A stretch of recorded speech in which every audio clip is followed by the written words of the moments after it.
बिस्मिल्लाहिर्रहमानिर्रहीम। आप देख रहे हैं और सुन रहे हैं असलम परवेज को यूट्यूब चैनल के ऊपर और फेसबुक के ऊपर। आईन पाकिस्तान दस्तूर पाकिस्तान का आर्टिकल नंबर 101 क्या कहता है गवर्नर के तकर्रुरी के बाबत। गवर्नर, आप हमको अभी मालूम होगा, अभी सिंध का एक शख्स गवर्नर बना जो ताल्लुक नया नया एमकेएम से उसका ताल्लुक था। उसी तरह अभी अभी एक गवर्नर बना जो मौलाना के रिश्तेदार थे, वो केपी में। तो गवर्नर का तकर्रुर क्या कैसे आइन की रोशनी में है, ये आर्टिकल नंबर 101 इसकी तशरीह करता है, बतलाता है कि गवर्नर के जो तकर्रुरी हैं उसका आईनी तरीका क्या है। आर्टिकल नंबर 101 का पैरा नंबर 1 यानी शिक नंबर 1 कहता है हर सूबे के लिए एक गवर्नर होगा।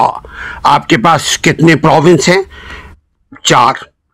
गिलगित बल्चिस्तान भी है, उसका भी एक गवर्नर है। तो गवर्नर के लिए आप हर सूबे का एक गवर्नर होता है, जैसे एक वजीर आला होता है उसी तरह एक गवर्नर होता है। और फिर उसके मातहत गवर्नर खुद अपॉइंट करता है बकिया जो जितने लोगों को वो जरूरत महसूस करे। तो हर सूबे के लिए एक गवर्नर होगा जिसे सदर और वजीर आजम के मशवरे पर गवर्नर के कुर्सी पर बैठाला जाएगा। मतलब ये है मुकर्रर करने की जो आईनी हक है वो वजीर आजम को है। वजीर आजम सदर को लेटर लिखेगा, एक समरी जाती है कि फला शख्स को हम अपॉइंट करना चाहते हैं एज अ गवर्नर। तो वो गवर्नर मुकर्रर हो जाएगा किसी भी सूबे का जिसको वजीर आजम चाहेगा और सदर मुमलिकत उसके ऊपर अपनी चिड़िया बैठाल देगा। ये पार्लिमानी तर्ज हुकूमत में है। जब प्रेसिडेंशियल गवर्नमेंट हमारे यहाँ हुआ करती थी, अयूब खान के दौर में, ज़ियाउल हक के दौर में, यहिया खान के दौर में और भुट्टो के शुरू के दौर में, तो प्रेसिडेंट को अख्तियार था। बल्कि 2010 से पहले तक प्रेसिडेंट को इस बात का हक हासिल था कि वो जिसको चाहे गवर्नर बनाए, जिसको चाहे रखे और जिसको चाहे निकाल दे। 58(2) भी अगर आप चाहें, वो भी एक हमारा आर्टिकल आईन पाकिस्तान का 58(2) भी है कि प्रेसिडेंट के अख्तियारात उसको ख़त्म कर दिया गया 18वीं तरमीम में। गवर्नर का तकर्रुर वजीर आजम के मशवरे पर सदर मुमलिकत उसका तकर्रुर करेगा गवर्नर का, और हर सूबे का एक गवर्नर होगा। आर्टिकल नंबर 101 का पैरा नंबर 2 कहता है किसी शख्स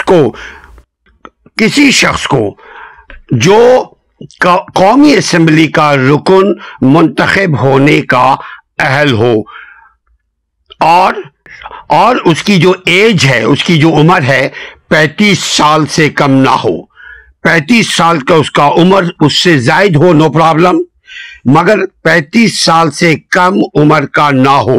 वो कौमी असेंबली का रुकन मुंतखब होने का अहल भी हो, उसकी एज 35 यानी 35 साल से कम ना हो, और वो उसी सूबे का रिहायशी हो जिस सूबे में उसको गवर्नर बनाने जाने का वजीर आजम ने फैसला किया है। किसी सूबे का गवर्नर ऐसा नहीं होगा, एक शख्स रहता सिंध में और उसको पंजाब का गवर्नर बना दिया गया, और रहता है कोई बलूचिस्तान में, उसको सिंध का गवर्नर बना दिया गया। ऐसा नहीं होता, मगर ये आईना कानून की बात है। आर्टिकल नंबर 101 का पैरा नंबर 3 कहता है कि गवर्नर सदर की, प्रेसिडेंट की खुशनुदी हासिल करने तक अपने ओहदे पर फाइज रहेगा। मैं फिर बताऊं, खुशनुदी का मतलब चमचागिरी नहीं है, खुशनुदी का मतलब मक्खनगिरी नहीं है, खुशनुदी का मतलब आईन और कानून के दायरे में रह करके वो काम करे। और ऐसे मुशायरे तनख्वाह नहीं लेगा, किसी किस्म की बैक बाइटिंग नहीं करेगा, कोई भी एंटी सोशल एक्टिविटी में उसको नहीं होना चाहिए, पब्लिक कोई ओहदा उसके पास नहीं होगा गवर्नर का, बिल्कुल ऐसी जैसे हम 100 आर्टिकल 100 में अटॉर्नी जनरल के लिए कसौटी बयान की थी। उसी तरह आर्टिकल नंबर 101 का पैरा नंबर 3 कहता है कि गवर्नर सदर की मंशा के साथ वो गवर्नर के ओहदे पर रहेगा और किसी किस्म का कहीं और से कोई तनख्वाह नहीं लेगा, कोई मालात नहीं लेगा, कोई बेनिफिट नहीं लेगा, सिर्फ वही है लेगा वो जो आईन ने, कानून ने उसको दिया है, और वो सदर के थ्रू लेगा, इसलिए कि गवर्नर जो होता है वो सदर के मातहत होता है आईन के तहत। गो के पार्लिमानी निज़ाम में उसको वजीर आजम मुंतखब करता है, लेकिन उसके बावजूद एक पैनल है सदर का और गवर्नर का, एक कोऑर्डिनेशन होता है, एक ताबून होता है। आर्टिकल नंबर 101 का पैरा नंबर 4 कहता है कि गवर्नर सदर के नाम अपनी दस्तखती तहरीर के जरिए अपने ओहदे से मुस्तफ़ी हो सकेगा अगर उसमें, फिर मैं बात करूंगा, अगर उसमें इखलाकी जुर्रत है, अगर गलत काम कहीं हो रहा है, अगर उसके सूबे में कानून शिकनी हो रही है और वो बेबस है, वो ये समझता है कि वो इन हालात में अपने ओहदे को नहीं अंजाम दे पाएगा, अपनी जिम्मेदारी को नहीं अंजाम दे पाएगा, अपने ओहदे को नहीं अंजाम दे पाएगा, तो वो ओहदा अपना छोड़ सकता है। लेकिन ओहदा छोड़ने के लिए वो जो रिजिग्नेशन पेश करेगा, वो जो रिजाइन पेश करेगा, वो करेगा सदर के नाम। गो के मंशा है वजीर आजम के थ्रू वो बनता है गवर्नर, वजीर आजम के थ्रू वो शख्स बनता है गवर्नर जो कौमी असेंबली का मेंबर होने का अहल हो, जो करप्ट ना हो। गो कि हमारे यहाँ करप्शन तो कहा जाता है बकौल हमारे सियासतदानों के कि करप्शन कोई चीज नहीं है, जितना चाहो करप्शन करो, जिसकी ताकत जितनी है उतनी लाठी बरसाओ, ये उसका हक है। सिर्फ बेचारी आवाम है जो करप्शन करे तो जेल में जाए, जो मामूली सा छोटा सा करप्शन भी करे तो वो जेल में जाए, और ये पूरा मुल्क को लूट करके ले जाएं, इनके साथ कोई पकड़ने वाला इनका नहीं है। बल्कि उनको ये कहा जाता है वो क्या नुकसान है, अगर खाता है तो खिलाता भी तो है।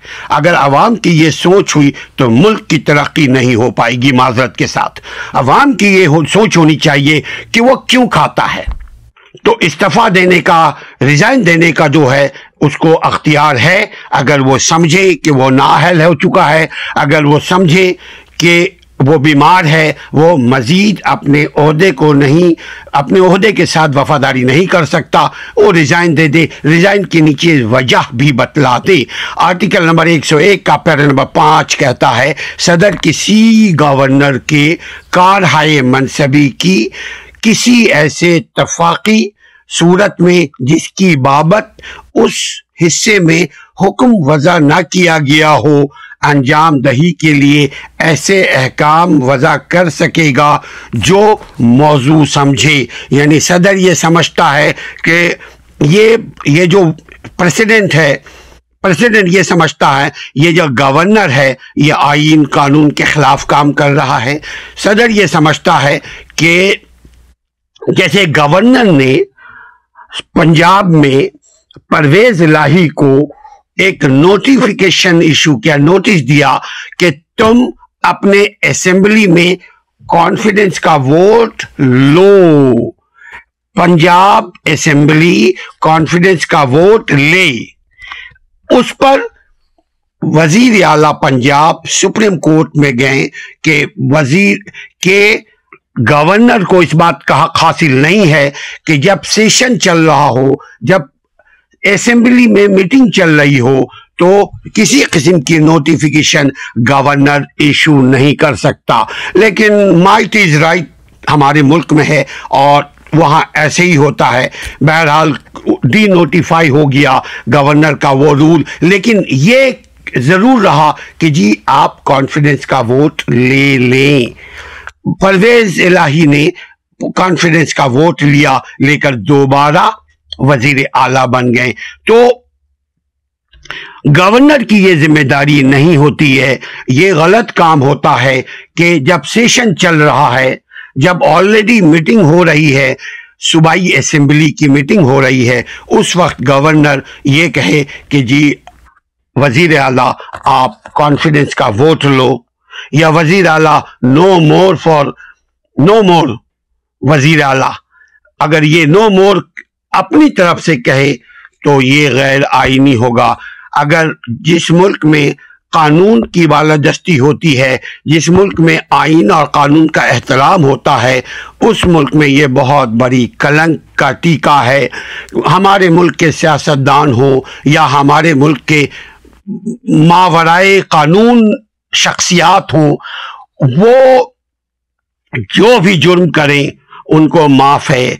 कहते हैं, हमने अपने बचपने में सुना करते थे, 7 गुना माफ तुम्हारे लिए। तो यही है यहां, 7 गुना क्या, 7 नस्लों की गुनाह माफ। लूटो पाकिस्तान को और भरो अपनी तिजोरी, कंगला कर दो पाकिस्तान के अवाम को और अपने बच्चों को अरबपति खरबपति बना दो। हमारे मुल्क में यही निज़ाम है और ये निज़ाम उस वक्त तक तब्दील नहीं हो सकता जब तक अवाम अपने ज़ाती निज़ाम को तब्दील ना करे। यानी आम अवाम झूठ ना बोले, समाजी करप्शन में मुब्तला ना हो। आपस की जो बुराइयां हैं माशरे में आप देखेंगे, अवाम आपस में लड़ाई झगड़ा दंगा फसाद, अगर ये काम ना करे तब एक कौम बन सकते हैं। जब आप कौम बनेंगे तो आपके साथ कोई जुल्म ज्यादती नहीं कर पाएगा। ये था article number 101 about appointment of governor. और ऐसी ही मालूमाती आप वीडियो को देखते रहिए ताकि आपको कोई सियासतदान बेवकूफ ना बना पाए, आपके साथ कोई कानून शिकनी ना करने पाए, क्योंकि वही कौमें तरक्की क्या करती हैं जिनका आईनी और कानूनी हक मालूम हो। अपना और अपने कानूनी हुकूक का ख्याल रखिए, हमारे चैनल का भी ख्याल रखिए। अस्सलाम वालेकुम वरहमतुल्लाह।